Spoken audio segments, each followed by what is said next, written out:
de pilotaje principalmente.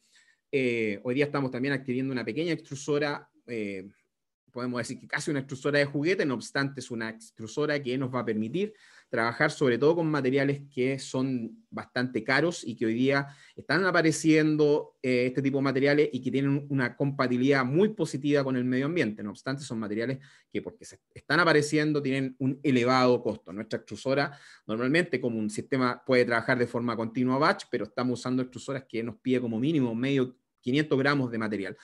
Cuando trabajamos con nanopartículas o trabajamos con biopolímeros que podrían tener un impacto, bueno, 400 gramos es 400, 500 gramos tiene un impacto económico que complejiza la realización de esas pruebas.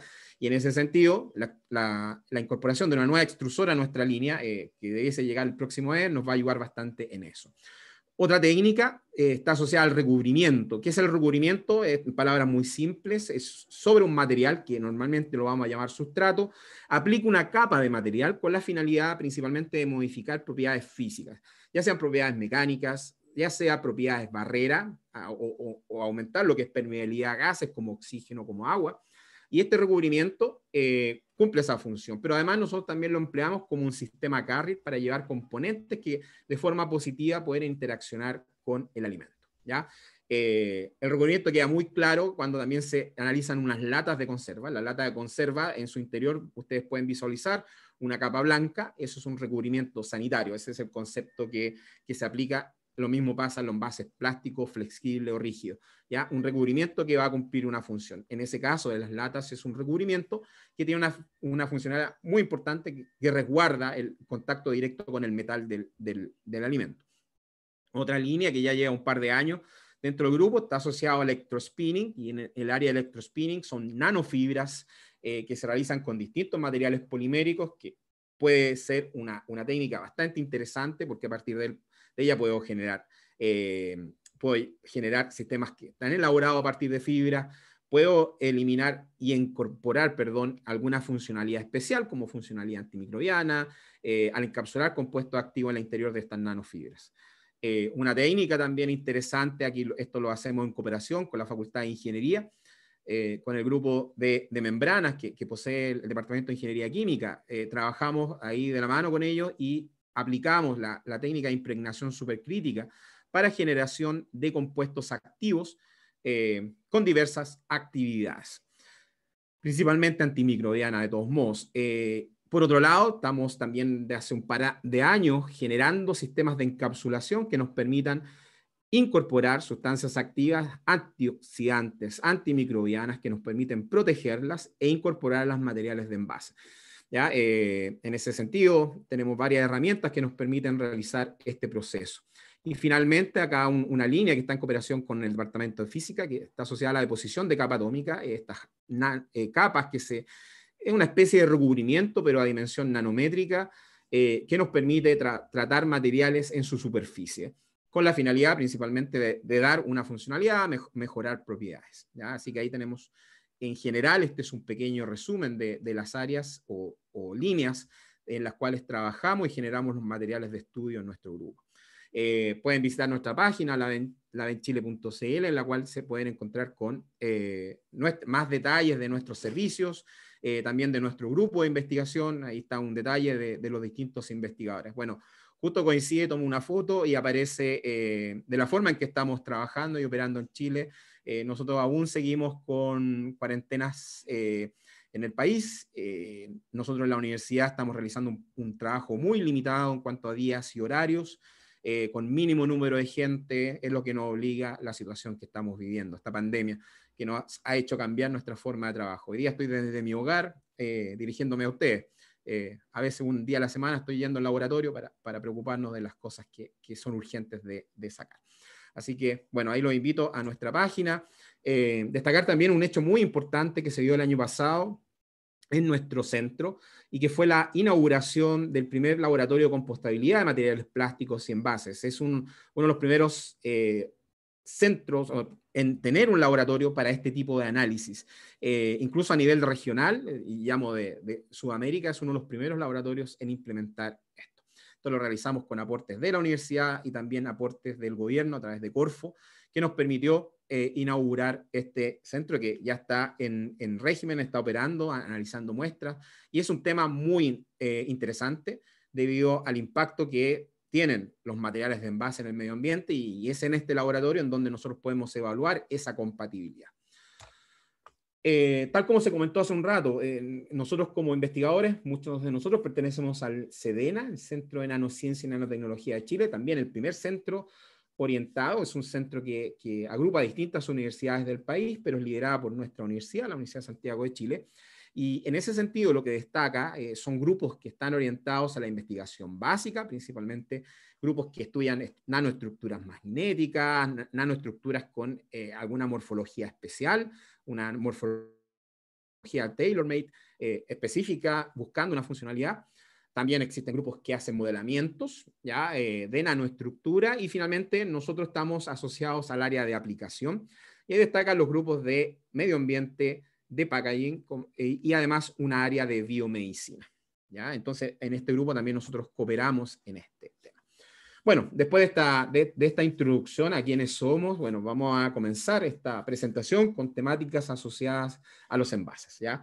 Un tema que personalmente me encanta, es un tema que requiere muchos desafíos, que tiene muchas áreas de trabajo en las cuales podemos comenzar a hacer, y son muchos los desafíos que tenemos por delante, ¿ya? Y por ahí iremos nombrando algunos de ellos.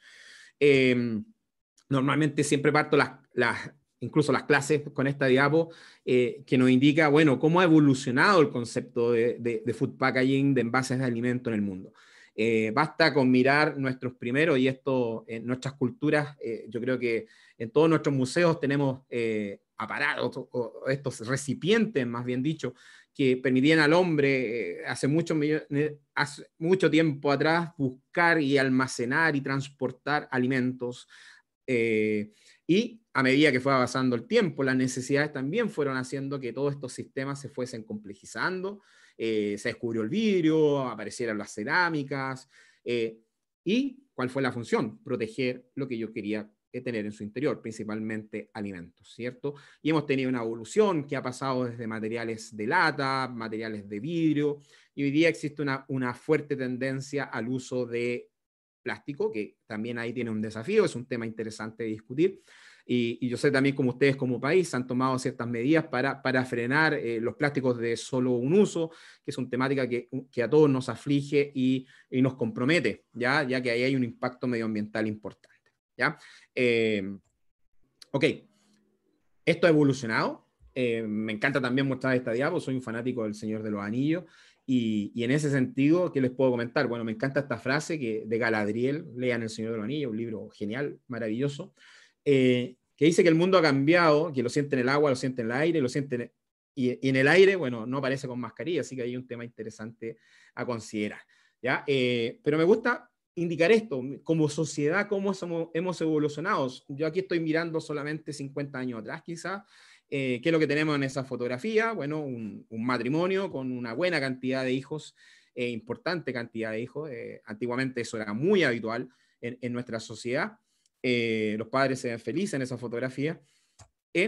Pero tenemos esta fotografía que podemos decir que es actual, ¿ya? Que es donde hoy día, ¿qué es lo que tenemos como sociedad? Principalmente lo que tenemos son familias más pequeñas, un número que en general, en promedio, en Chile más o menos el promedio anda entre uno o dos hijos.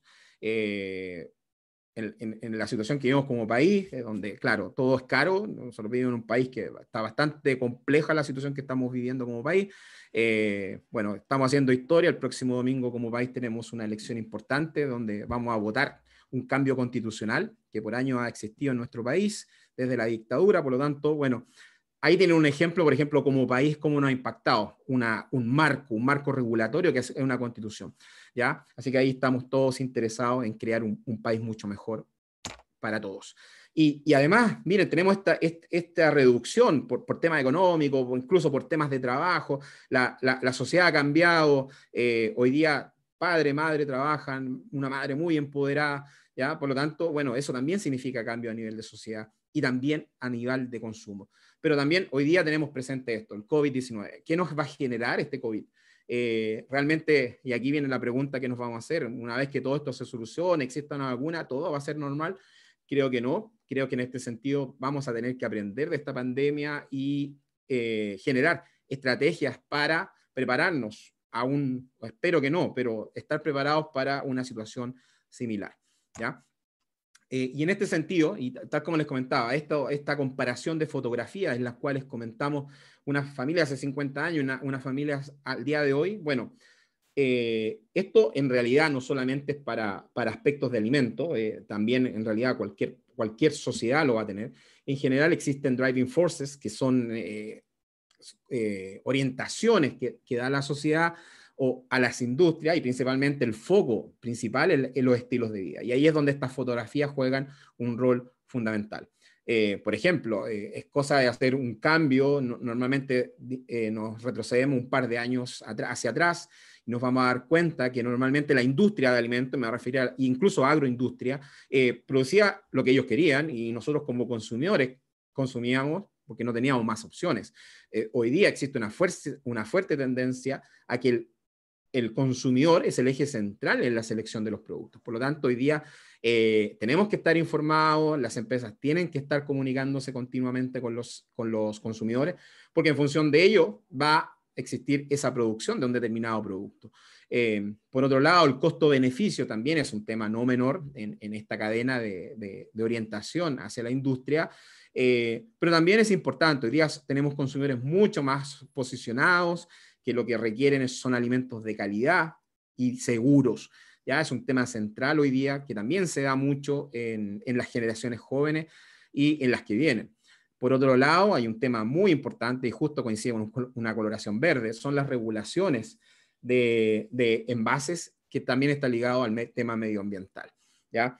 En nuestro país, hace un par de años también se creó una regulación, sé que Ecuador también la tiene, en la cual existe un aviso al consumidor respecto a los componentes que puede tener un alimento y que pueden resultar dañinos para la salud, como alimentos altos en grasa, alto en sal, ¿ya? Y bueno, ahí están estas regulaciones que han ido apareciendo en nuestros países y que obviamente siguen un rol y una finalidad de resguardo de la salud de los consumidores, ¿ya? ¿Qué consumidores tenemos hoy día? Y esta diapo en general, yo creo que en un par de meses, semanas, a lo mejor lo voy a tener que cambiar, por lo que hablaba del COVID. En general, pre-COVID, lo que uno prevé y lo que uno percibe en el ambiente son consumidores que están apuntando a productos que tengan una naturaleza importante de 100% orgánico.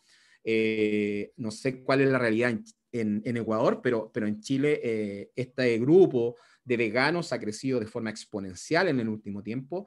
Por lo tanto, ahí apareció un nicho importante de consumidores. Ya en Chile tenemos muchas empresas que fabrican productos que son no algo, que son no hamburguesa, no salchicha, no leche, ¿ya? Y están elaboradas principalmente con productos de origen vegetal. ¿Ya? Por otro lado, existe una fuerte tendencia también a el empleo de alimentos libres de aditivos, principalmente aditivos sintéticos. ¿Ya? Y existe también, hay un tema interesante, y ahí después les voy a hacer quizá una recomendación a su área de trabajo y que está asociado al uso de componentes naturales. Es una tendencia bastante interesante. Temas de inocuidad, como comenté, el tema de superalimentos, esta búsqueda de alimentos que sean ricos en micro y macronutrientes que tengan un efecto positivo en la salud de los consumidores. Bueno, prevalece el tema de alimentos de calidad, clean label, etiqueta limpia, que se llama este concepto, que es evitar el uso de aditivos en el alimento. Y finalmente también otro grupo interesante, que son los que consumen alimentos libres de gluten.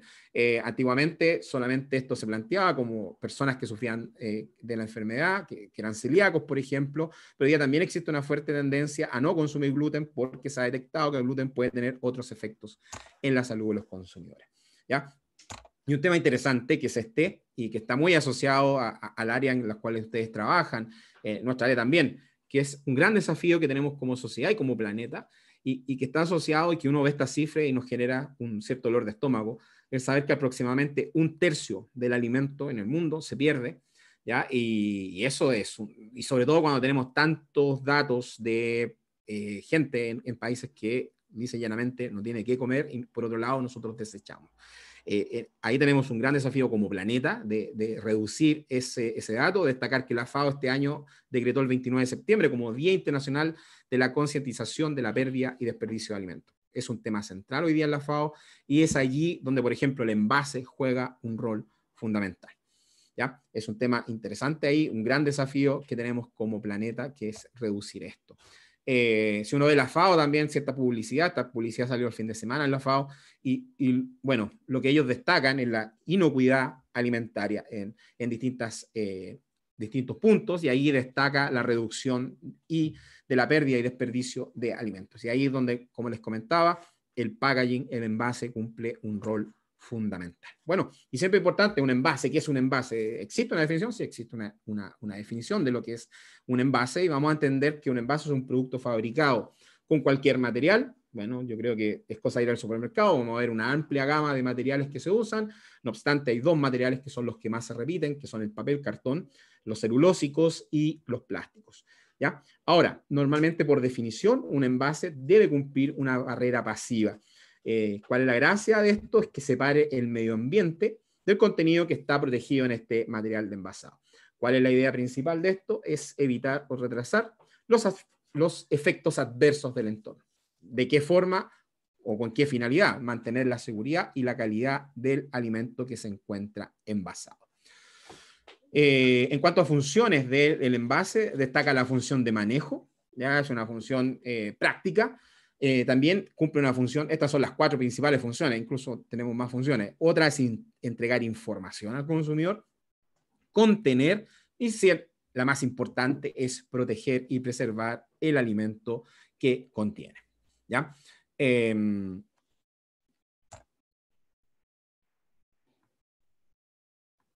Ok, ¿de qué protegemos? Bueno, y aquí un tema interesante es ver de qué es proteger de qué. Y principalmente protegemos del deterioro hacia el alimento. ¿Qué deterioro? Bueno, pueden haber distintos tipos de deterioro, tanto físicos, químicos y biológicos. ¿Ya? Y aquí entra una serie de factores que nosotros tenemos que considerar, sobre todo cuando hacemos estudios de vida útil, la asignatura que dictamos en la universidad, donde tenemos una amplia gama de factores que pueden impactar en la calidad del alimento y deteriorarlo. En ese sentido, estrés físico, reacciones con gases como puede ser el oxígeno, el agua, incluso la radiación lumínica, la luz también puede generar procesos de deterioro. El tiempo, temperatura inapropiada, presencia de macroorganismos, insectos que habíamos conversado hace un rato. También enzimas que están presentes en el mismo alimento, una vez que se procesan, pueden estar esas enzimas y pueden generar un cambio sustancial en la calidad del producto. Contaminación por microorganismos, ya sea deteriorantes o contaminantes que pueden estar en el alimento, y pérdida de ganancia o humedad, que ya lo habíamos comentado. En general, este es el eje que normalmente nos mueve en el contexto de alimento, y esta protección que les comentaba, que es lo más importante dentro de los alimentos. Y en ese sentido, destacar que cuando hablo de alimento y hablo de vida útil, normalmente entran en juego 3 aspectos. Lo que es ambiente, debo controlar y debo tener en consideración cuáles son los ambientes en los cuales va a estar ese alimento. Eso que involucra a qué temperatura, a qué humedad, la altura también puede influenciar. Ustedes están a mucha más altura que nosotros, es un tema no menor en consideración de la calidad del alimento. Por otro lado, la estabilidad propia del alimento, en este caso, cuáles son los mecanismos de deterioro y velocidad de estos. Es crucial para determinar de qué forma voy a frenarlos para extender vida útil. Y finalmente, una parte importante que a veces se deja al lado, y es considerar las características del envase. Y en ese sentido, un buen envase me puede asegurar una vida útil apropiada, tanto desde el punto de vista de comercialización como de consumo en el consumidor. Y ahí entran en juego los procesos de permeabilidad, transferencia de masa, migración y también la integridad física del material. ¿Ya? ¿Qué es lo que se vislumbra hoy día? ¿Cuáles son las tendencias que está en la industria de alimentos? Bueno, en general la industria de alimentos, tal como dije hace minutos, se ha centrado mucho en lo que es la protección del alimento. Es principalmente la gran funcionalidad que se busca, y en ese sentido, por años, esta industria se ha preocupado de proteger de mejor forma el alimento. Y ahí aparecen distintos tipos de envases, estos envases que son bastante interesantes, que fueron todo un desafío en su momento, con una tapa especial para el caso de niños. Si ven esa tapita que tiene este tipo de envase, podrán ver que ese envase está idealmente fabricado para niños, y que cumple un rol que en caso de los chicos se traguen la tapa, permite el paso de aire a través del sistema respiratorio. Pero es un envase que está fabricado con múltiples materiales. ¿Cuál es la finalidad? Proteger muy bien el alimento. Ahora, ¿qué problema tiene? Bueno, tema medioambiental. Nos preocupamos tanto de proteger el alimento que por otro lado no nos preocupamos de qué pasa con ese envase una vez que se descarta. ¿Ya? Sistemas tan innovadores como estos, estas bandejas que hacen vacío, ya no se venden carnes al vacío de la forma tradicional. Esto es una fotografía de Europa, es una carne en sistema de bandeja, pero al vacío. Un envase bastante interesante, pero que también puede tener la misma problemática anterior. Estos envases que le aplicamos quizá una capa de algún metal, como aluminio, por ejemplo, plásticos metalizados, para controlar procesos de permeabilidad, principalmente barrera oxígeno, agua. Protegemos nuevamente muy bien el alimento, pero viene la problemática medioambiental. Un envase por todos conocido, el Tetra Pak, un envase precioso, interesante, protege muy bien el alimento, y en todos estos casos nos hacemos la pregunta, ¿qué pasa después que estos envases se desechan? Y ahí tenemos una tendencia interesante de búsqueda de soluciones para frenar eso. En general, ¿a qué no se ha orientado la industria y la investigación? Principalmente tener el mejor sistema de envase para extender vida útil. Obviamente eso tiene un impacto económico. Por ejemplo, ahí tienen datos de nuestro país del año 2018, donde están los principales países donde exportamos productos. Y ahí es donde tenemos un desafío. Chile es un país muy alejado, bastante cercano a usted, así que yo creo que en ese sentido también tenemos problemáticas similares, sobre todo con productos frescos que se puedan exportar. En ese sentido tenemos que llegar a Europa, tenemos que llegar a Asia, tenemos que llegar a Norteamérica, pero eso que requiere sistemas de preservación del alimento que sean los mejores, ¿ya? Y es como les comentaba, nos hemos preocupado de proteger mucho el alimento, bueno, y eso hoy día nos tiene bastante complicado, sobre todo por el tema medioambiental. Y aquí, por ejemplo, hay un diagrama, un esquema que muestra una de las principales funciones que nosotros pretendemos de un envase, que es controlar, por ejemplo, la permeabilidad, que sustancias que están en el ambiente puedan atravesar el material de envase y lleguen al producto. La generación de eso puede generar problemas en la calidad tanto organoléptica como seguridad del alimento en caso de que interaccione con este. Por lo tanto, ese es un rol y cómo ha trabajado la empresa. Sistemas multicapas, plásticos que tienen al menos 3, 5 capas de material y que son espectaculares, pero hoy día ese es el problema que comentábamos. El tener tanto material evita una fuerte tendencia que se está viendo hoy día en la industria y que está asociado al reciclaje. En general, materiales conformados por más de 2 materiales normalmente se hace muy dificultoso que ese material se pueda reciclar. Así que ahí no hay mucha opción. Generalmente todo eso apunta a sistemas de economía lineal y no una economía circular, que es un cambio de paradigma hoy día en la sociedad que estamos viviendo.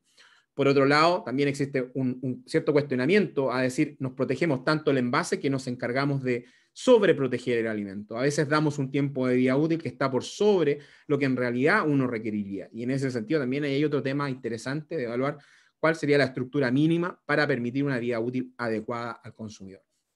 ¿Ya? Y en ese sentido, hoy día, el desafío que tenemos y pensamos, bueno, tenemos que tener una mirada de futuro, una mirada con respeto en la sociedad, una mirada con respeto en el medio ambiente. ¿Ya? Es el único planeta que tenemos y debemos cuidarlo.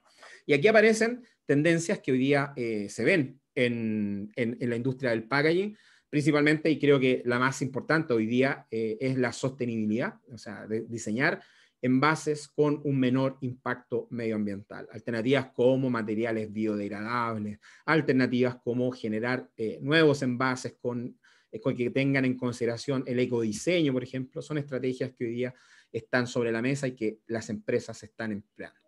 Y aparece aquí un juego interesante y que está el eje central de la charla hoy día, que es la aplicación de nanotecnología.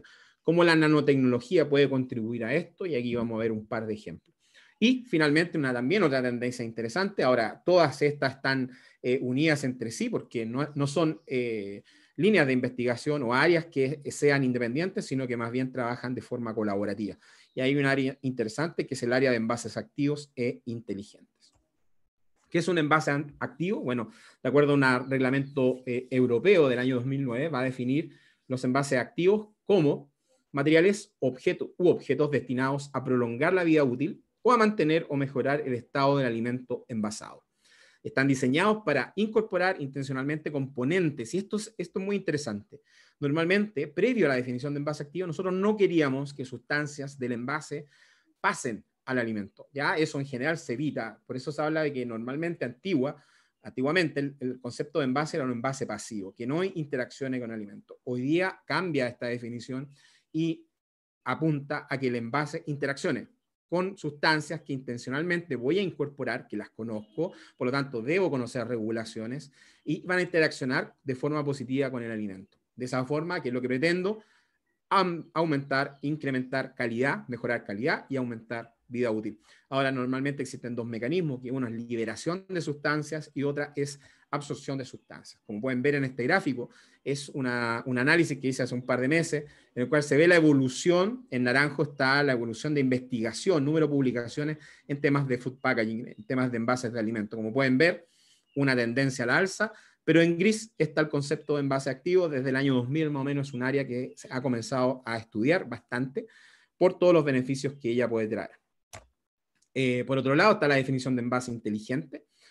Un envase inteligente, a diferencia de un envase activo, cumple como función informar la calidad del producto que se encuentra envasado. ¿Ya? No tiene una función de protección, sino que de información principalmente a lo que se empresa y también a consumidores.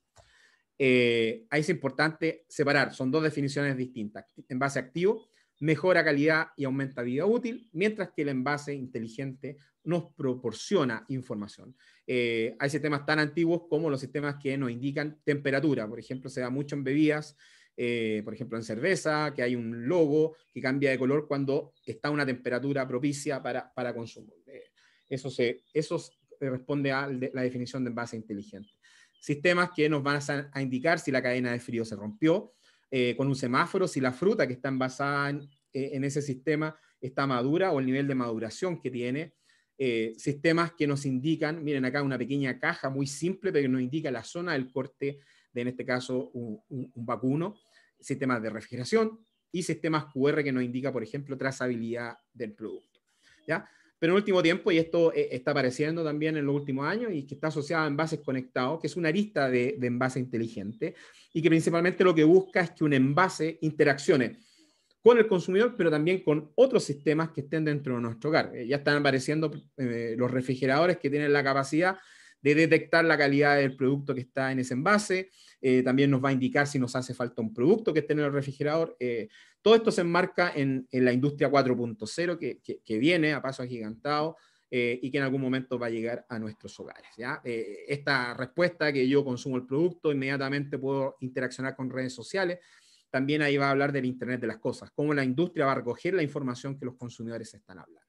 ¿Ya? Y en resumen, bueno, cuando defino envase, bueno, la función protección del alimento principalmente está enfocado a esta definición de envase activo, y la definición de comunicación e información está asociado a el envase inteligente. Perdón. ¿Ya? Entonces, muy importante definir y diferenciar lo que era un envase pasivo, que es lo que normalmente deseamos, a un envase activo, que lo que pretende es favorecer, incrementar la vida útil del producto envasado. Normalmente, y esto en un envase normal, en un envase activo, nos preocupa bastante, que son los procesos de transferencia de masa que pueden ocurrir dentro de un material de envasado entre el alimento, el envase y el ambiente. Vamos a entender permeación como un proceso en el cual gases o sustancias pasan de un lado al otro, desde el entorno al alimento, desde el alimento al entorno. Es preocupante cuando hay permeación, por ejemplo, de gases, oxígeno, por ejemplo, y el alimento es sensible al oxígeno. Por lo tanto, yo debo resguardar esa permeación. Tengo que tratar de reducirla a un valor que evite la degradación del producto o crecimiento de microorganismos también en caso de que tenga, por ejemplo, un producto envasado al vacío. Un tema no menor es la migración de componentes que están presentes en el envase, en cualquiera sea. Componentes del envase pueden pasar al alimento y ahí es un tema que debo resguardar. Ese es el tema que les hablaba de la regulación, es un tema interesante y muy importante hoy día, porque muchas veces hay muchos envases que no cumplen con normativa y la comunidad y los consumidores están consumiendo indirectamente ese tipo de componentes y lo que puede traer problemas a la salud. ¿Ya? Esos son los dos principales procesos que debemos resguardar. Bueno, y la absorción son componentes que pasan del alimento al envase. Su principal efecto es que puede cambiar las propiedades mecánicas, físicas del material, afectando la migración también y la permeación. ¿Cómo funcionan estos sistemas activos? Principalmente a través de la liberación de sustancias activas o también remoción de sustancias activas. Este es un esquema muy simple. Este es por ejemplo, un sistema que se diseñó hace un par de años, que nosotros trabajamos constantemente, que a partir del envase se liberen sustancias que están contenidas, sustancias que nosotros intencionalmente incorporamos.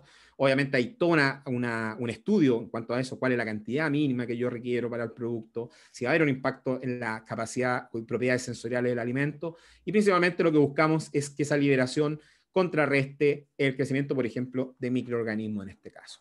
Por otro lado, tenemos envases que no van a generar una migración de componentes, sino que el principio activo va a estar en el envase, y lo que va a hacer, por ejemplo, va a eliminar una sustancia, un aroma, por ejemplo, que sea perjudicial para el producto. En ese caso, ejemplifico, la absorción de etileno en un producto como el kiwi, que nuestro país exporta bastante y hay bastantes problemas de deterioro.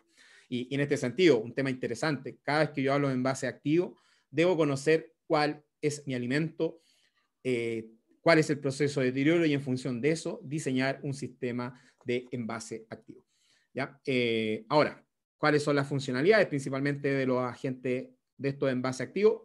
Podemos decir que el más importante es la generación de actividad antimicrobiana. ¿Por qué funcionalidad antimicrobiana? Porque es el principal proceso de deterioro de alimentos. Le siguen procesos de oxidación, ¿ya? Pero el más importante es el antimicrobiano. Por eso en el último tiempo pueden encontrar bastante información respecto a eso. Nosotros es una línea que también generamos. Sistemas que liberan CO2, que también puede cumplir un rol antimicrobiano. Es un bacteriostático, por lo tanto también ahí cumple un rol interesante. Liberación de antioxidantes cuando estoy en presencia de alimentos con capacidad de oxidación. Absorbedores de oxígeno, absorbedores de etileno, ¿ya? Y dependiendo de qué tipo de producto. Lo que comentaba hace un rato, si vamos a un supermercado, ¿qué materiales de envase vamos a ver? Bueno, principalmente los dos más que se repiten en nuestra sociedad están asociados a lo que es plástico y cartón. ¿Ya? Y en plástico, bueno, lo que se vislumbra y lo que más se emplea son las poliolefinas, polietileno, polipropileno, materiales con cero compatibilidad con el medio ambiente. Entonces ahí es donde tenemos hoy día un problema. Lamentablemente no tenemos hoy día soluciones para tratar de reemplazarlo. Las funciones y las propiedades físicas que tienen los hacen casi irreemplazables, y ahí es como sociedad que tenemos un tema un desafío muy grande. Además, emplear estos materiales, aparte de generar desechos que van a persistir, además están fabricados con recursos no renovables, que es otro problema, y ahí es donde tenemos que ver qué podemos hacer. Esta solución es entretenida, es linda. Podemos usar materiales, ustedes, yo sé que tienen mucho material de esto en vuestro país, podemos proteger alimentos. Ahora, claro, eso nos permite más como una contención momentánea. Tener un envase, un alimento envasado de esta forma se hace complejo, porque queda una parte en contacto con el medio ambiente, por lo tanto, claro, son envases que hoy día más que envases son sistemas de contención y de consumo rápido de un determinado alimento. Todo apunta a que debemos prevenir el uso de envases plásticos, debemos prevenirlo, su uso, evitar también que todo esto llegue a los vertederos, porque ahí van a quedar y persistir. Lo que se plantea hoy día como una buena alternativa es la reutilización de materiales, y en algunos casos también donde sea posible recuperar energía a partir de esto. Hoy día existe este fuerte llamado al reciclaje, un tema interesante. En envases se puede ocupar, sí, pero cuando tenemos materiales monomaterial, cuando tenemos materiales complejos, la situación se complejiza, porque tendríamos que separar los materiales, y eso genera una problemática. ¿Ya? Este es el cambio que les comentaba hoy día de paradigma, entre cambiar del ecodiseño, esta tecnología que hoy día busca aprovechar todos los recursos que estén en la cadena productiva, tanto de energía como de desechos, y cambiar el paradigma de una economía lineal, que solamente fabricábamos, generábamos residuos y nos da lo mismo dónde estaban esos residuos. Hoy día la importancia es que esos residuos tengan un valor, y el reciclaje ahí es donde está inmerso. Una fuerte tendencia al estudio son los materiales que son compostables. Acá una fotografía de un material que nosotros llevamos estudiando un tiempo dentro de nuestro grupo, que es el poliácido láctico, un material que, como pueden ver, en función de los días, en condiciones de compostaje, se puede degradar, generando residuos que no tienen un impacto negativo en el medio ambiente. Lamentablemente es un material que tiene un alto costo y tiene propiedades físicas que hay que ir mejorando, y por lo tanto ahí es donde estamos trabajando. Y aquí es donde viene el desafío importante hoy día en temas de alimentos. Envases, nos preocupamos del medio ambiente, muy importante, pero sin olvidar, y aquí hay un equilibrio entre protegerlo, generar una inocuidad adecuada y una vida útil que permita la comercialización y también consumo del producto. ¿Ya? Y aquí algunas aplicaciones de la nanotecnología que es lo que les quería comentar al final.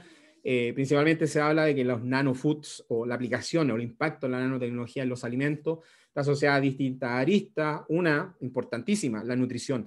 Hay temas interesantes, por ahí alguien comentó en las presentaciones, la encapsulación a nivel nanométrico de algún compuesto nutracéutico que podría tener un impacto en la salud de consumidores.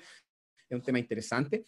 En el tema de procesamiento también muy similar, encapsulación, y también el área de productos, principalmente filtros, nuevos envases de alimentos, agricultura, también asociado al diseño de nuevos sistemas, nuevos pesticidas, nuevos sensores que impacten en la calidad de nuestros productos. Cuando hablamos de nanotecnología, en general se plantean tres aristas en las cuales podemos impactar, y el uso de la nanotecnología puede ser un factor clave, y está asociada a lo que tiene que ver con mejoramiento de propiedades de los materiales, envases activos e envases inteligentes. Debido a eso yo había comentado y había hecho esa pequeña introducción a estos sistemas. Normalmente uno de los cambios o aplicaciones de nanotecnología que es más recurrente es la incorporación de nanopartículas de distintas dimensiones en materiales plásticos. Es lo que mayoritariamente hoy día se está haciendo. Ahora, a nivel comercial, podemos tener distintos tipos de estructuras que van desde fibras, estructuras tipo lámina, estructuras esféricas, con dimensiones que están comprendidas en el rango nanométrico. Normalmente se va a reconocer un material nanométrico cuya dimensión no es mayor a 100 nanómetros. Por ahí hay gente que habla de 200, no, la primera definición hablaba de 100 nanómetros. Y podemos encontrar materiales como, por ejemplo, el óxido de zinc. El óxido de zinc es un material antimicrobiano que se ha usado mucho tiempo, que normalmente se usaba como micropartícula. Ahora, ¿la nanopartícula qué ventaja tiene? Bueno, un menor tamaño, sí, pero eso también significa un área superficial en contacto mucho mayor que la partícula más grande, y en eso se pueden generar estructuras y funcionalidades distintas a lo que generaba una estructura macro.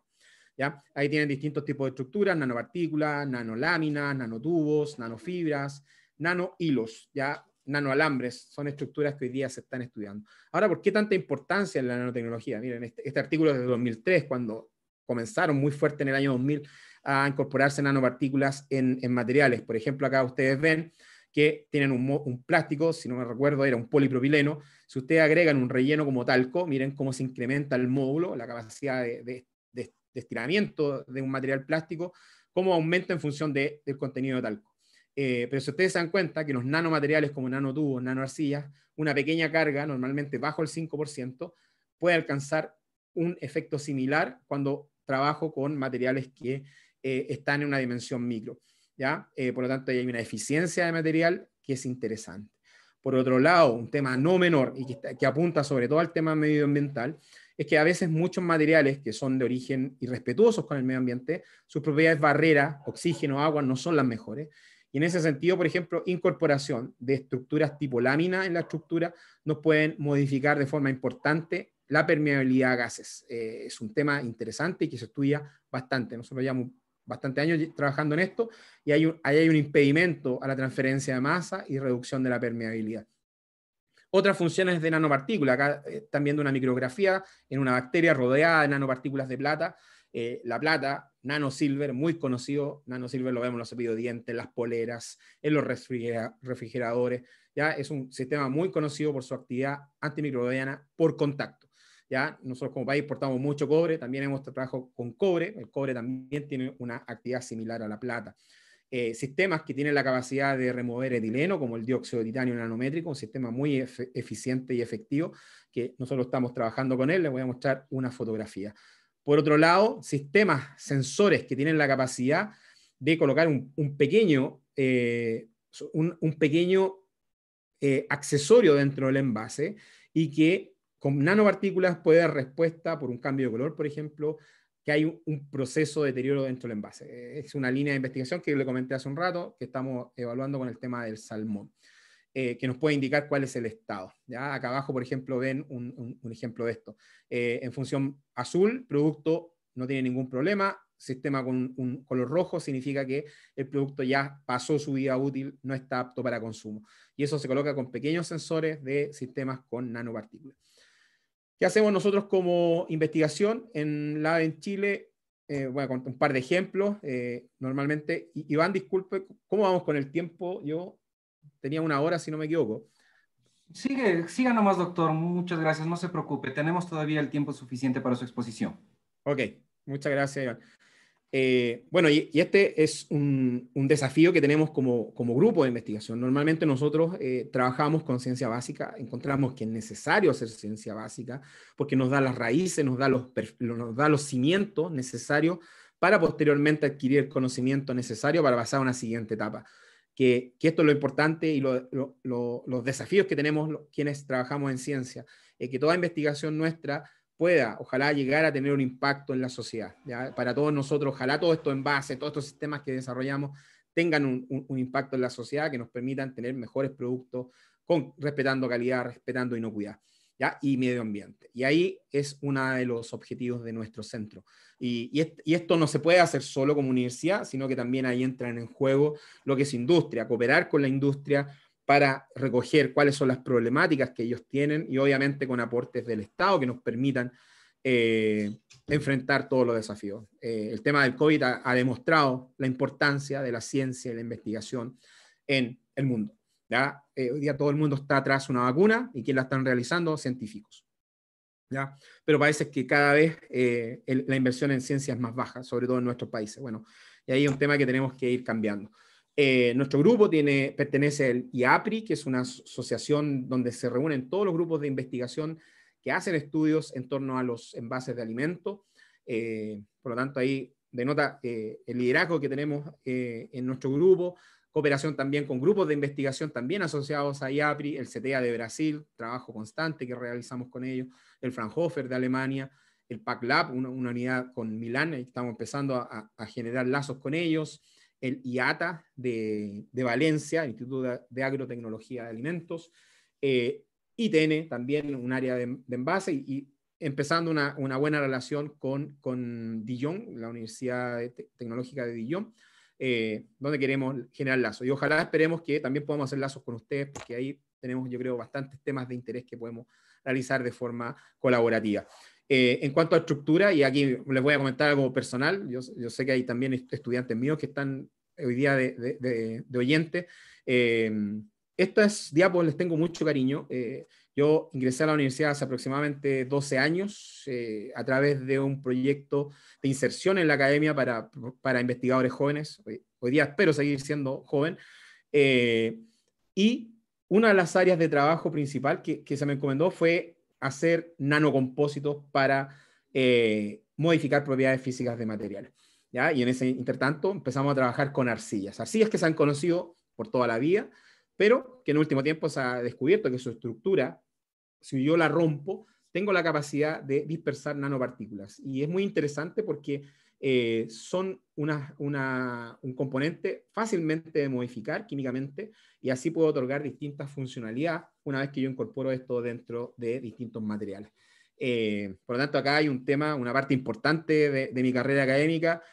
Tuve que meter las manos en la masa, tuve que trabajar en el laboratorio y empezamos a liderar esta línea que aún sigue vigente. Así que ahí una parte interesante de nuestro grupo se ha realizado con las arcillas. Ahora, ¿por qué son interesantes? Porque yo cuando tomo arcillas que tienen esta estructura, que se llama lámina sobre lámina, la estructura que posee, y lo mezclo con un polímero, a través de distintos procesos puedo dispersar esta estructura, o no sucede nada, se separan un poco o se dispersan.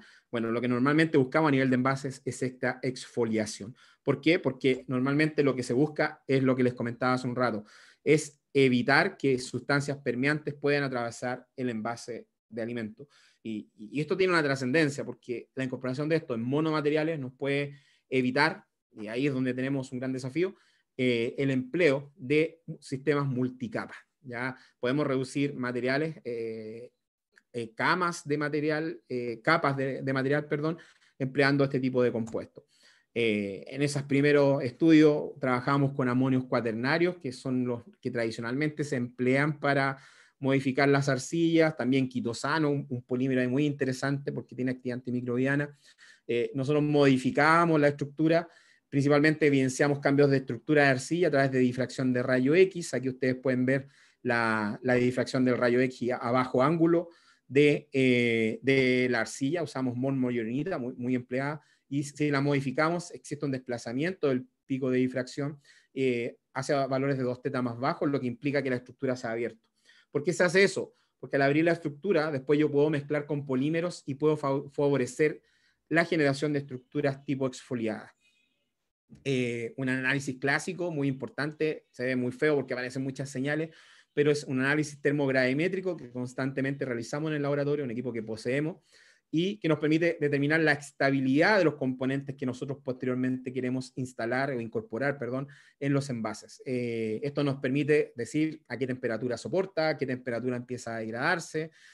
Por lo tanto, es un tema interesante, un equipo que lo usamos bastante para la caracterización de nuestros aditivos. Acá tienen un tema, esto no es tan alejado de lo anterior, tomamos lo anterior y colocamos un bromuro de acetilpiridinio, este surfactante dentro de la estructura de la arcilla. ¿Por qué incorporamos ese surfactante?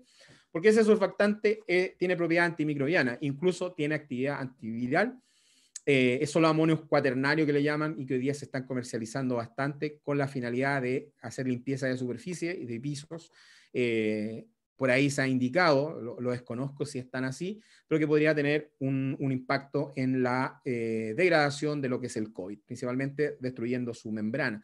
Por lo tanto, podría ser una alternativa. Nosotros lo planteamos como un estudio antimicrobiano. Y aquí también otro tema interesante. Nosotros cuando partimos esta línea de investigación trabajamos de forma muy artesanal. Y ustedes me dirán, ¿cómo? Miren, hacíamos películas a través de una técnica que se llama solvent casting. ¿En qué consiste? Disolver un polímero, evaporar el solvente, aplicar, por ejemplo, las arcillas modificadas, y lo que generaba yo en unas placas Petri grandes, generábamos una circunferencia de un material. ¿Ya? Nuestros primeros artículos de esta área lo hicimos así, súper artesanal, alejado de toda realidad, pero después tuvimos la suerte de ganar un proyecto importante a través del CEDENA, este Centro de Nanociencia y Nanotecnología, y pudimos comprar una extrusora piloto que nos permite procesar material en condiciones reales, un sistema cast, o sea, solamente podemos hacer lámina, pero que nos ha servido bastante. Ahora, tenemos una problemática, sobre todo con los materiales nuevos, es que consume, si hago un sistema batch, aproximadamente 500 gramos de material. ¿Ya? Así que por eso estamos comprando hoy día una extrusora mucho más pequeña. Lo que ven acá, por ejemplo, son dispersiones de arcillas a través de la técnica de TEM, de microscopía TEM, que nos permite ver nanopartículas, y ahí ustedes pueden ver esas láminas que se vislumbran ahí, son estructuras de tipo arcilla. Las más oscuras son sistemas que no han sido separadas las láminas, y las más finas, sistemas que se ha logrado un cierto grado de exfoliación. ¿Ya? Este material se hizo con acetato de celulosa, un material biodegradable, por un proceso de extrusión, ¿no? Se ve la capacidad de las arcillas. Ahora, un tema interesante, si ustedes pueden vislumbrar esta diapositiva, las láminas de arcilla están orientadas, y eso es producto del proceso de extrusión. Proceso de extrusión, al fluir este material termoplástico dentro de la extrusora, va orientando las arcillas. Por lo tanto, también hay un tema interesante de ver cómo eso puede influenciar las propiedades barreras. Acá tienen un gráfico de permeabilidad al oxígeno. Ustedes pueden ver acá en el primer gráfico el acetato de celulosa, lo estoy marcando aquí. En esta zona, acetato de celulosa, una permeabilidad aproximadamente 600, 700 centímetros cúbicos metro cuadrado día, un valor bastante alto, pero con la incorporación de entre un 3 y un 5% de arcillas, logra una importante reducción de la permeabilidad al oxígeno. Por lo tanto, ahí ustedes están viendo lo del paso tortuoso. Y permeabilidad a la humedad o al agua, la ven arriba, no hay un efecto porque claramente el material es muy afín con agua, por lo tanto, ahí en general no hay un efecto. Por acá otro reporte que sacamos en el 2012, en el cual aumentamos las distintas cargas de arcilla, y vemos que a medida que aumentamos las cargas de arcilla, la permeabilidad al oxígeno va disminuyendo. No obstante, la incorporación de este tipo de compuesto afecta lo que son las propiedades físicas, principalmente lo que tiene que ver con transparencia. Ahí tenemos una desventaja, porque en general la tendencia hace un par de años era que el consumidor normalmente prefiere apreciar el alimento que está envasado. la aplicación de este sistema podría afectar la capacidad de transparencia por efecto de interacción con la luz. Por lo tanto, bueno, eso también es un tema, pero hoy día tampoco, creo que no es tan importante porque podemos usar colorante en algún tema y evitar esto. Ahora bien, nosotros modificamos propiedades con arcillas, estas estructuras nanométricas, le colocábamos surfactantes, pero ojo, muchas veces estos surfactantes son amonios cuaternarios. Hace un rato no lo mencioné, no sé si sucede lo mismo en Ecuador, pero acá en Chile venden mucho amonio cuaternario por el tema del COVID, pero ojo, el tema de amonio cuaternario puede resultar tóxico, incluso hay evidencia de que algunas aminas cuaternarias pueden ser carcinogénicas. En ese sentido, nosotros incorporamos estas arcillas con estos amonios cuaternarios y evaluamos procesos de migración, cómo ese material, el surfactante puede migrar desde el material hacia un simulante, en este caso un simulante acuoso, y vemos que a medida que aumenta la carga de esto, aumenta la conductividad eléctrica, que fue una medida que hicimos. ¿Ya? Después lo repetimos con polietileno, el anterior era con acetato de celulosa, donde también pueden evidenciar una migración de este surfactante amonio. Ese tema es interesante. Ahora, la conductividad es bajita, lo cual indica que la migración es baja. No obstante, es importante evidenciarla, ¿ya? Por lo que les comentaba del efecto que podría tener en los consumidores.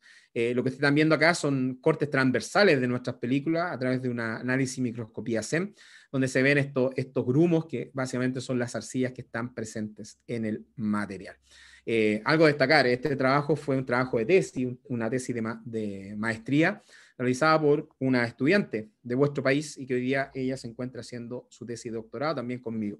Así que también ahí destaco el trabajo que salió publicado, o sea, eso también indica la calidad de los trabajos, así que hay las puertas abiertas a estudiantes que quieran venir a trabajar y colaborar y aprender, ¿ya?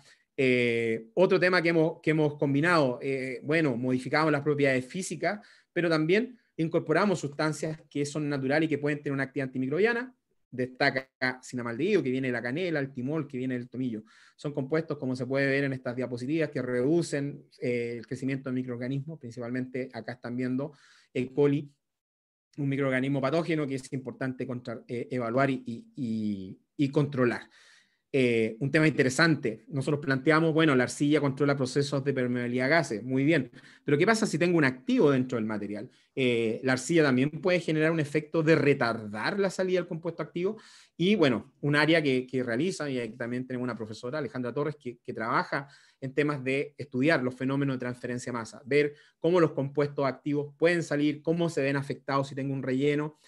Por ejemplo, acá tienen dos sistemas, uno que tiene el de arriba tiene una mayor concentración de activo que el de abajo, pero los dos, arriba y abajo, la curva que está más abajo en cada par, es un sistema que tiene nanopartículas. Ustedes pueden ver que hay una menor salida de compuesto activo y eso puede ser por un efecto de disminución del paso tortuoso de estos compuestos, pero también una interacción entre el activo y el relleno.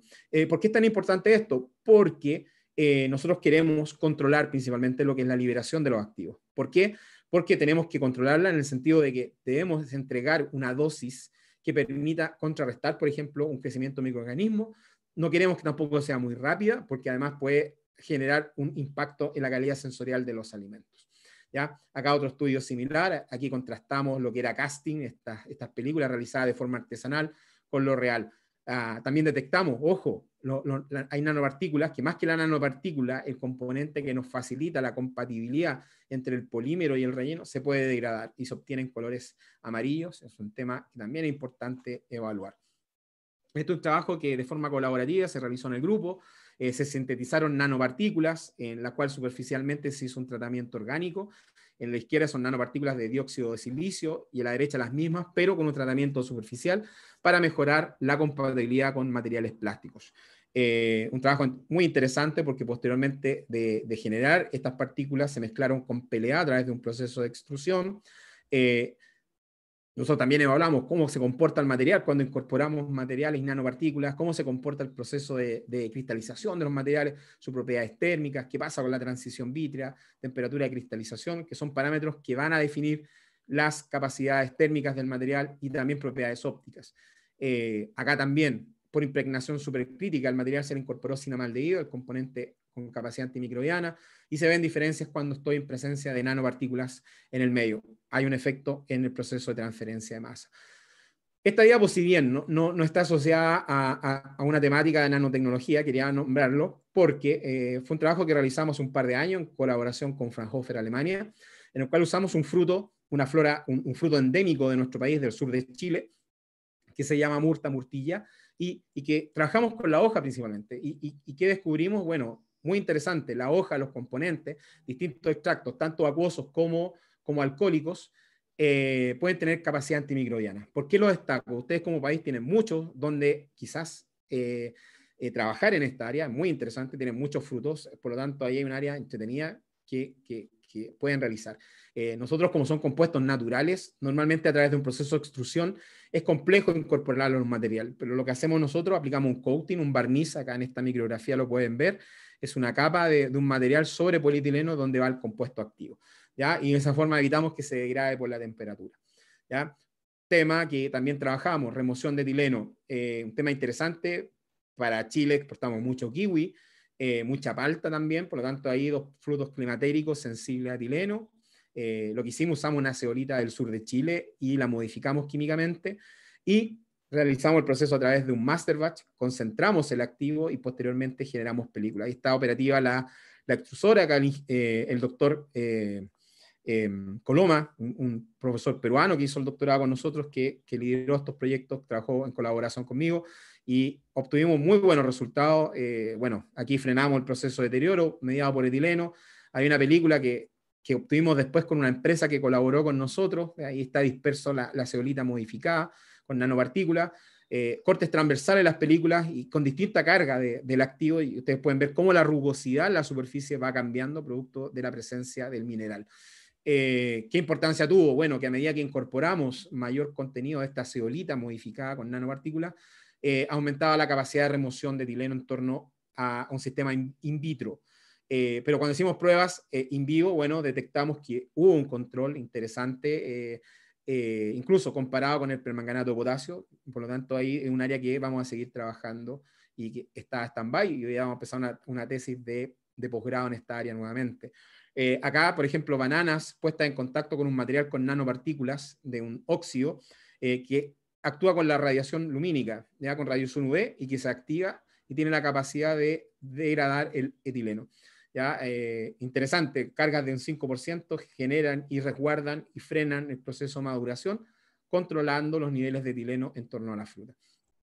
Y finalmente un área que estamos trabajando, que esta es la tesis de Cristina Muñoz Chubulí, que es la estudiante ecuatoriana que colabora está en mi grupo de investigación, y que hemos trabajado con una estructura orgánica fabricada a partir de un oligosacárido, es un oligosacárido con azúcar, glucosa, que se llama ciclodextrina, que tiene una cavidad nanométrica en la cual yo puedo incorporar, esto es un polvo blanco, muy fácil de manejar, y yo en su interior puedo encapsular compuestos naturales.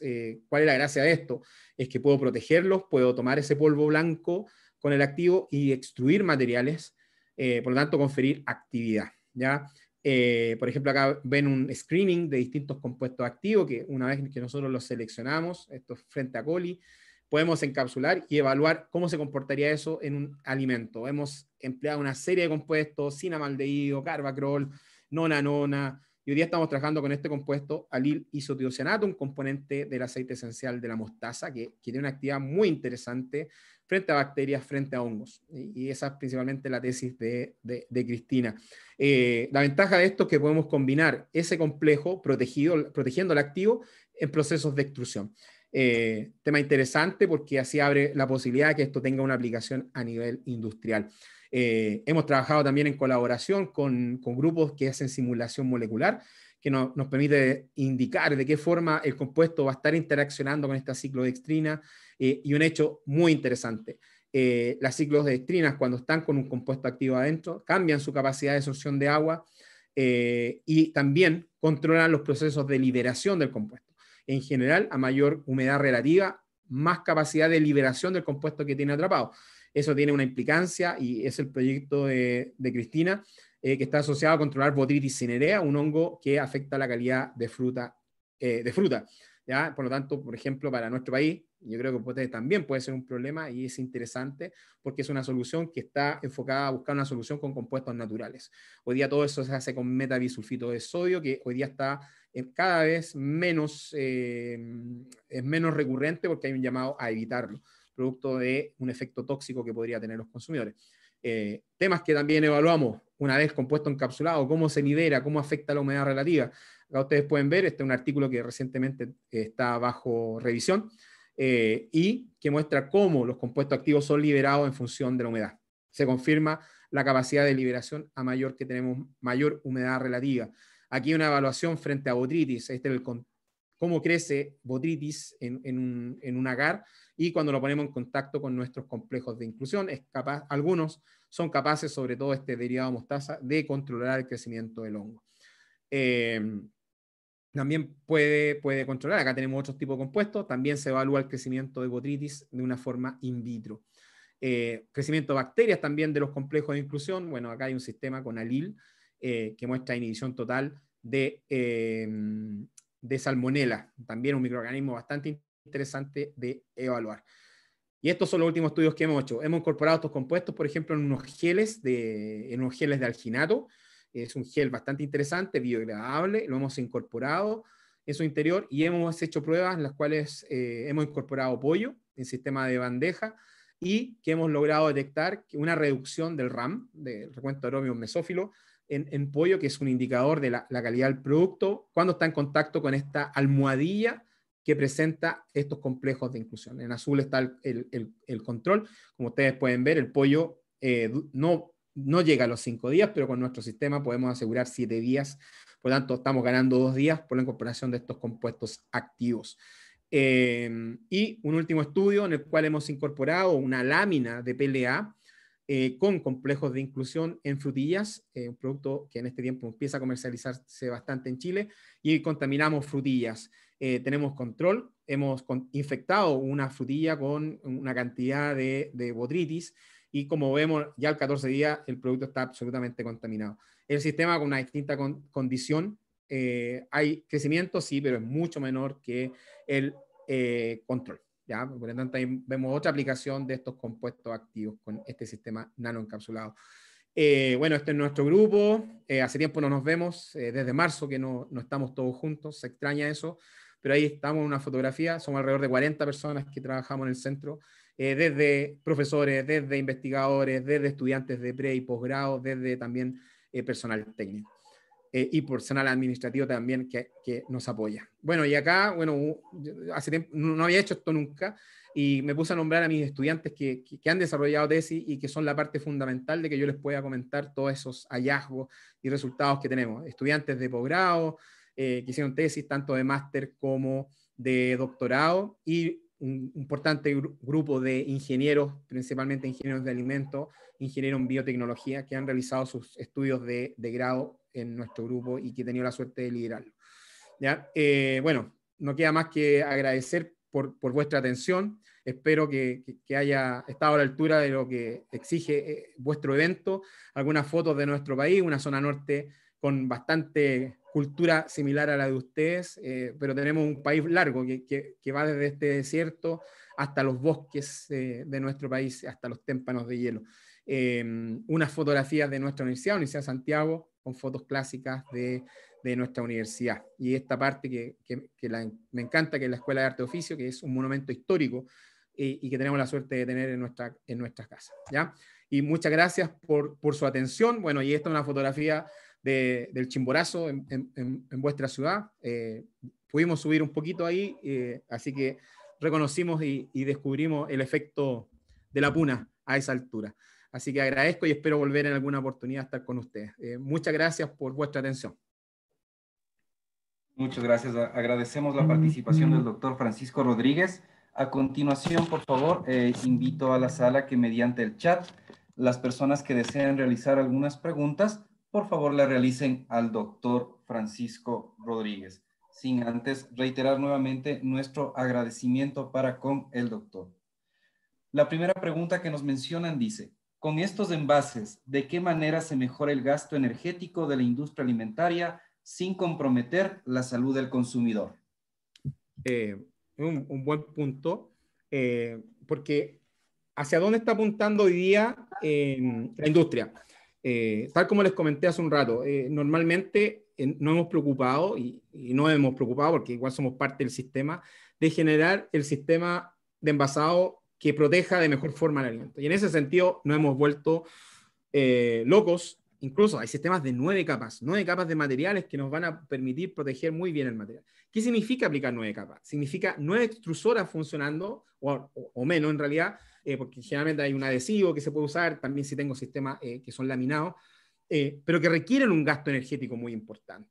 ¿Ya? Y hoy día hacia dónde apunta es disminuir el número de materiales que vayan, ojalá monocapa, por lo tanto ahí hay un tema energético importante, y incorporar sustancias que nos permitan modificar lo que protegía el D9, que normalmente era una funcionalidad de control a la permeabilidad a gases, oxígeno, agua, también a radiación.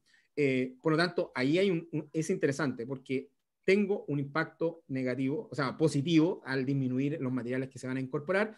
Y por otro lado, algo no menor, que está asociado también al transporte, ¿ya? Generar envases mucho más livianos, que está en el marco del ecodiseño, también puede tener un impacto a nivel de gasto energético. Por lo tanto, con esas dos miradas, disminuyendo capas y por otro lado también temas de, obviamente, disminuir capas y el proceso de transformación de ese material, como también asociado a los temas de transporte, también ahí hay un tema interesante en el cual se puede reducir el gasto energético. ¿Ya? Muchas gracias, doctor. La siguiente inquietud nos indica, ¿cómo influye la composición química de las arcillas aniónicas para producir envases seguros para el alimento y el consumidor? Es una pregunta interesante. Me olvidé de colocar. En el año 2000, bien, el tema nanotecnología hasta el día de hoy, si bien se ha estudiado, incluso hay comerciales, pero sobre todo en Asia se diseñan muchos sistemas hechos a partir de nanopartículas de plata, pero el tema de las nanopartículas hasta el día de hoy no está normado, ¿ya? Porque todavía hay ciertos desafíos que plantean, oye, ¿qué pasa si migra, no migra? Una de las características de las nanopartículas que pueden tener una funcionalidad mayor a lo micro, digamos. Y eso está asociado a su tamaño, al área superficial que puede tener. ¿Ya? Entonces, en ese sentido, ¿qué es lo que dice la normativa? Y dentro de las normativas, la EFSA, por ejemplo, en Europa, ha indicado que las arcillas podrían ser un material que le dan el ok para estar en contacto directo con alimentos. ¿Y por qué? Principalmente porque es un material, una nanopartícula, que solamente en una dimensión es nanométrica. Y en ese sentido, al tener una sola dimensión nanométrica y lo otro incluso más que nano, incluso llegando a micro, es que yo puedo evitar que esa nanopartícula migre, que es un tema importante de controlar. ¿Ya? Entonces, en ese caso, como decía, ¿qué pasa con la inocuidad? Bueno, es muy interesante evaluar primero la naturaleza de la arcilla. ¿Y por qué? ¿Y por qué es importante? Muchas veces las arcillas pueden tener metales pesados, productos que son compuestos naturales, por lo tanto ahí también es importante evaluar. Nosotros en estos materiales realizamos estudios de migración en solvente acuoso y ácido, detectamos un par de metales, pero que estaban bajo la norma, por lo tanto eso nos deja tranquilo también. Entonces, estas arcillas aniónicas se plantean como que son una de las opciones más interesantes para poder modificar propiedades físicas, por lo que les comentaba. Es una partícula que en una dimensión es nanométrica, que con baja carga modifica propiedades físicas y el tema de inocuidad ya ha sido resguardado. Donde sí hay que poner cuidado en lo que les comentaba, el tema del surfactante. Hay que quizás elegir un surfactante que no migre, que migre la menor cantidad, por lo que les comentaba, porque hemos evidenciado que existe una potencial migración de este componente que podría pasar al alimento. Así que ese es un tema interesante. Por eso no les comenté, pero que modificamos arcillas con quitosano. Que el quitosano cumpliría el mismo rol del surfactante, pero es un compuesto que tiene propiedades bastante biocompatibles y además que tiene una funcionalidad antimicrobiana. Por lo tanto, es un buen candidato en esa área. Así que yo creo que por ahí también hoy día están apuntando. Cómo cambiar y evitar el surfactante por las complicaciones que podría generar. Siguiente pregunta nos indica, si las investigaciones de arcillas solo las han hecho con montmorillonita, es decir, si haya evidencia de efecto similar en arcillas menos expansivas, como las caolinitas o paligorskitas. Sí, hay estudios con esos otros tipos de arcilla y que se ha visto un efecto similar, ¿ya? Lo importante es generar, y ese es el desafío de la arcilla. La arcilla o estas estructuras de aluminio silicato, estructuras laminares, lo que me debo preocupar es de hacer un tratamiento orgánico previo. ¿Y por qué se hace? Quizás no lo mencioné, porque ese tratamiento orgánico es el que me facilita una posterior dispersión al interaccionar con el polímero. Entonces, son estructuras que están reportadas y que se ha vislumbrado también cambio en las propiedades barreras. Así que no están descartadas para nada. ¿Y por qué se usa tanto la monmoullonita? Es por un tema económico. Existe bastante, se comercializa bastante y el costo también es más bajo. Entonces, claro, ahí hay también un tema. Muchas veces, si hacemos ciencia básica, bueno, podemos usar distintas. Pero claro, también hay que ver un tema ahí, el costo-beneficio, que ver la factibilidad. La monmoullonita está dentro de las que más se emplean, pero no se pueden descartar otros tipos de aluminio silicato, laminares. ¿Existen nanomateriales derivados de alimentos? Buena pregunta. A ver, algo que no mencioné porque no lo estoy trabajando ahora. Por ahí este semestre íbamos a hacer una tesis de ello, pero por todo esto el COVID tuvimos que echar pie atrás y esa tesis no va a seguir. Pero, por ejemplo, de alimentos nosotros podemos extraer, y hay todo un desafío, componentes que nos puedan servir para alguna funcionalidad con herramientas nanotecnológicas.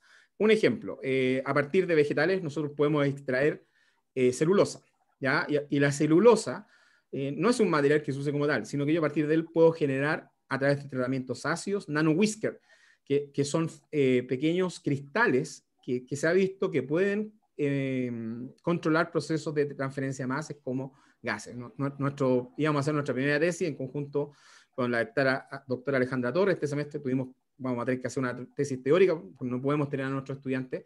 Ese es, por ejemplo, ahí ustedes pueden tener un componente que se puede extraer de alimentos, de vegetales principalmente. Otros componentes que se pueden extraer de alimentos es un tema que no hemos trabajado hasta hoy, pero que está asociado a la nanoemulsión.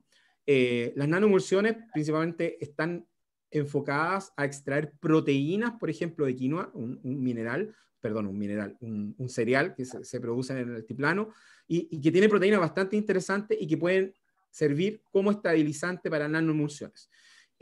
Ahora, eso también podría ser aplicado para encapsular compuestos activos y aplicarlo en base. Por lo tanto, hay sustancias que se pueden extraer de alimentos que pueden ser utilizadas para el diseño de tecnología de envase o envases activos que hemos conversado.